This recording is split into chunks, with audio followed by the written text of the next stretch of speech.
Hello friends, welcome to study bus. अगर आप एक एमबीए एस्पिरेंट है तो आपके लिए एक इंपॉर्टेंट न्यूज है। एनमैट 2021 का ऑफिशियल नोटिफिकेशन आउट हो चुका है। भाई एनमैट का जो एग्जाम है वो बाकी एग्जाम से थोड़ा सा अलग होता है। इसका रीजन ये है, एक तो भाई ये एग्जाम की डेट आप खुद सेलेक्ट कर सकते हो। जिस दिन आप देना चाहते हो आपको एक विंडो मिलती है, आप वो सेलेक्ट करते हो। आपका जो एग्जाम होता है वो बिल्कुल अडेप्टिव होता है। अब अडेप्टिव क्या होता है आगे आपको डिटेल में बताऊंगा। इसके साथ ही मान लो आपका एग्जाम खराब हो गया, आपका रिजल्ट इमीडिएट आ जाता है, देन आप सेकंड या थर्ड अटेम्प्ट भी दे सकते हो उसी साल में। इसी तरह के काफी सारी चीजें और होती है। तो जब आप एनमैट का फॉर्म भर रहे हो तो इस वीडियो को एंड तक देख लेना, क्योंकि काफी सारी ऐसी मिस्टेक्स होती हैं जो एनमैट एस्पिरेंट्स कर देते हैं, बाद में वो रियलाइज होती है। जैसे वो कॉलेजेस का फॉर्म नहीं भरते, वो बोलते हैं अरे सर 5 कॉलेजेस को तो हमारा फ्री में फॉर्म गया था, हमारा फेल क्यों नहीं हो पा रहा। तो ये सारी चीजें मैं आपको एक्सप्लेन करूंगा, तो एंड तक एक एक चीज समझ लेना, सो दैट आपके सारे के सारे डाउट्स क्लियर हो जाएं। So my name is Saurabh Kothari, let's start. तो सबसे पहले भाई चैनल को सब्सक्राइब कर लो एंड बेल आइकन को प्रेस कर लो, क्योंकि जितने भी एग्जामिनेशन का नोटिफिकेशन है, कॉलेजेस के फॉर्म है,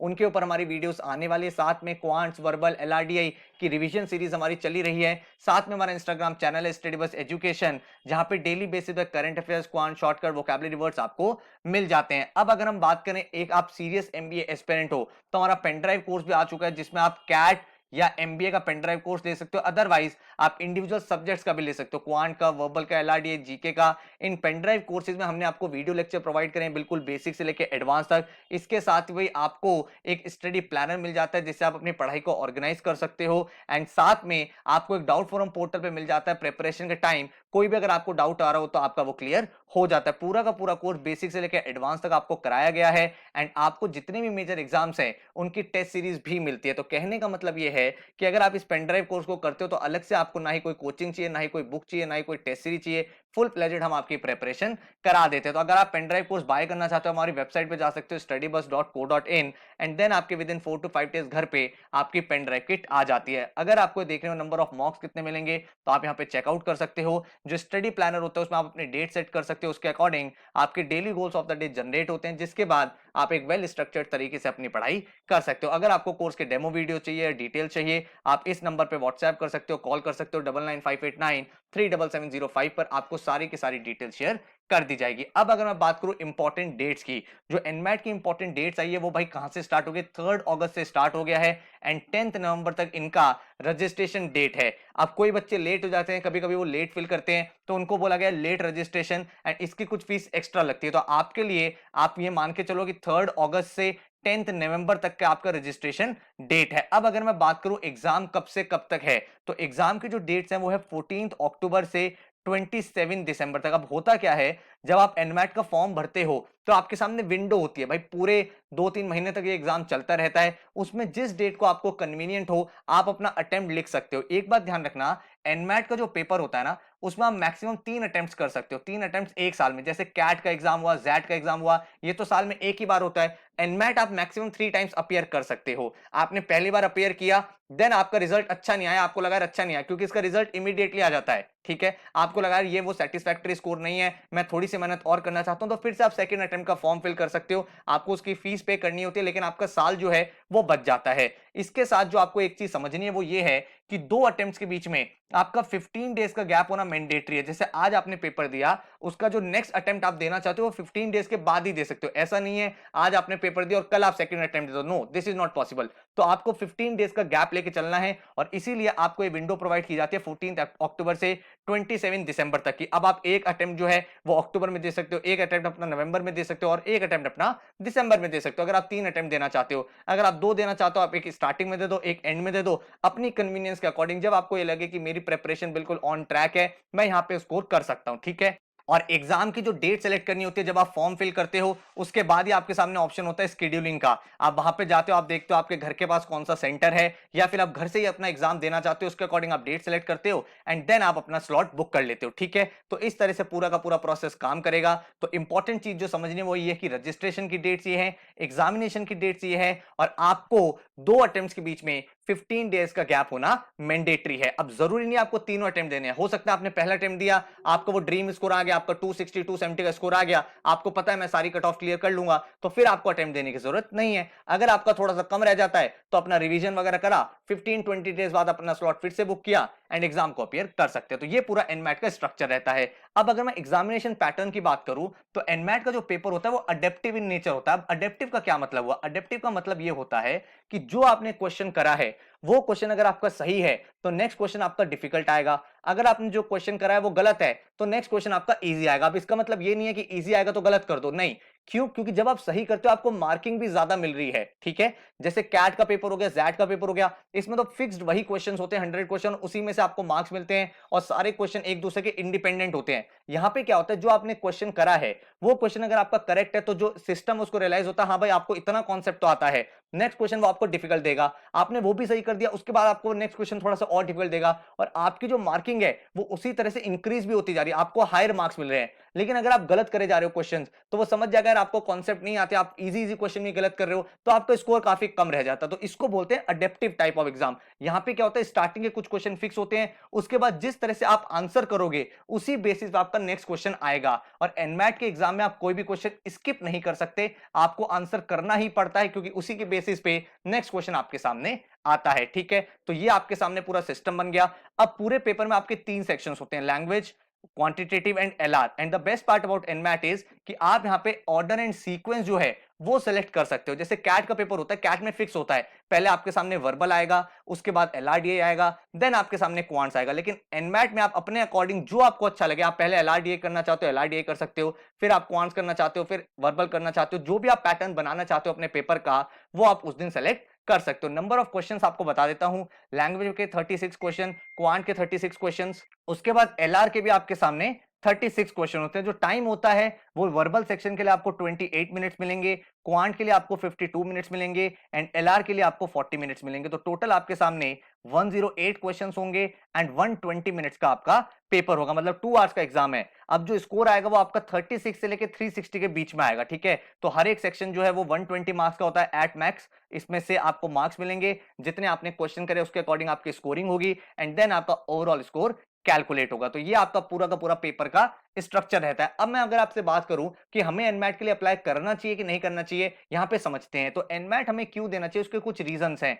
वो ये है कि एक तो इस पेपर में कोई नेगेटिव मार्किंग नहीं होती, आप अपना आंसर करते हो, ऐसा नहीं है -1 हो रहा है ये हो रहा है, आपका नेक्स्ट क्वेश्चन उसके कंपैरेटिवली ऊपर या नीचे होता है, बट किसी पर्टिकुलर क्वेश्चन की कोई नेगेटिव मार्किंग नहीं है। यहां पे आपको 2 आवर्स में 108 क्वेश्चन करने होते हैं, ठीक है। और हर एक सेक्शन की इक्वल वेटेज है, हर एक सेक्शन आपका 120 मार्क्स का है जो आपको क्लियर करना है। टोटल आपका 360 मार्क्स का पेपर होने वाला है। देन इस एग्जाम में आप अपने सेक्शन का ऑर्डर सेलेक्ट कर सकते हो, जैसे कि मैंने आपको पहले बता दिया। And then the best thing is कि जैसे आप एग्जाम को सबमिट करते हो, सबमिट करने के साथ ही आपके सामने स्क्रीन पे स्कोर जो है वो डिस्प्ले हो जाता है। आपको पता है जब आप कैट का पेपर देते हो या जैट का पेपर देते हो, आईएफटी दोगे, उनका रिजल्ट 1 मंथ बाद आता है, 20 डेज बाद आता है, इसका इमीडिएटली आ जाता है। और उसके बाद जो आपको ऑफिशियल स्कोर कार्ड होता है वो आपके पास ईमेल में आ जाता है। देन आप इसमें 3 अटेम्प्ट तक दे सकते हो एंड काफी सारे ऐसे अच्छे कॉलेजेस हैं जो एनमैट का स्कोर एक्सेप्ट करते हैं। अभी आपको बताऊंगा कौन कौन से कॉलेजेस आपको फिल करने हैं। देखो बहुत सारे कॉलेजेस हैं बट उसमें से कुछ टॉप इंस्टीट्यूट है जिसपे आपको फोकस करना है, उसके अलावा आपको टारगेट नहीं करने, तो वो भी मैं आपको यहाँ पे बता दूंगा, ठीक है। And another thing about NMAT is कि आप इस एग्जाम को आप चाहो तो घर पे भी दे सकते हो और चाहो टेस्ट सेंटर पे जाके भी दे सकते हो। तो जब आप फॉर्म फिल कर रहे होगे तो वो आपको ऑप्शन देता है, आप घर से अटेम्प्ट करना चाहते हो या फिर आप टेस्ट सेंटर जाना चाहते हो। तो अगर आपको लगता है आपके घर पे इंटरनेट कनेक्टिविटी ठीक से है और आपका लैपटॉप सही है, आपकी बैंडविड्थ करेक्ट है और आप घर से अटेम्प्ट करना चाहते हो, तो उसकी कुछ गाइडलाइंस है, वो आप गाइडलाइंस देख सकते हो एंड उसके अकॉर्डिंग आप अपना प्लान आउट कर सकते हो, ठीक है। एंड एक बात ध्यान रखना, ये मत सोचना कि भाई घर से दे रहे तो हम लोग सिस्टम पे कुछ और ओपन कर लेंगे गूगल क्रोम पे एंड अपने आंसर्स करते रहेंगे, नहीं। एक सॉफ्टवेयर के थ्रू आपका एग्जाम होता है और जब वो सॉफ्टवेयर चलता है तो फिर कोई और आप टैब ओपन नहीं कर सकते, आपको कैमरे से मॉनिटर किया जाता है। तो बिल्कुल उन्हीं एनवायरनमेंट में आपका एग्जाम होता है जैसे कि आपका सेंटर पे एग्जाम होता है, ठीक है। अब इसके बाद नेक्स्ट बात करूं तो स्कोर्स की बात करते हैं। तो स्कोर जैसे कि मैंने आपको बताया, जो आपका स्कोर होता है एक तो इमीडिएट आपके सामने आ जाता है एंड देन उसके बाद आपके पास within 3 to 4 days official email में भी आ जाता है जो आप डाउनलोड कर सकते हो, ठीक है। एंड अगर हम रीटेक की बात करें, मैंने आपको बता दिया 3 आप अटेम्प्ट्स कर सकते हो यहाँ पे एंड इसमें 15-15 डेज का आपका गैप होना चाहिए और हर बार जितनी बार आप पेपर दोगे रीटेक की आपको फीस यहाँ पे सबमिट करनी पड़ेगी। अगर मैं आपसे सिलेबस की बात करूं तो एनमैट का सिलेबस कंपैरेटिवली थोड़ा सा कम होता है, देखते हैं कैसे। अगर मैं वर्बल की बात करूं तो यहाँ पे reading comprehension, paraphrasing, error identification, preposition, sentence completion and analogies, इसके क्वेश्चन बनेंगे। तो अगर आप देखोगे आरसी के आपके सामने 12 से 13 क्वेश्चन आपको मिल जाएंगे एंड बाकी टॉपिक्स के रिमेनिंग क्वेश्चन मिलेंगे। तो यहाँ पे ग्रामर का भी पोर्शन आता है, थोड़ा बहुत पैरा फॉर्मेशन के क्वेश्चंस भी आते हैं, फिल इन द ब्लैंक्स भी आता है, एनालॉजीज आता है जिसके लिए थोड़ा बहुत आपको आइडिया होना चाहिए वोकैबुलरी का। अगर मैं एलआर की बात करूं तो यहाँ पे क्रिटिकल रीजनिंग आता है, तो क्रिटिकल रीजनिंग का भी एक वेटेज यहाँ पे रहता है। उसके बाद जो आपकी एनालिटिकल पजल्स होती हैं, डिडक्शंस होते हैं,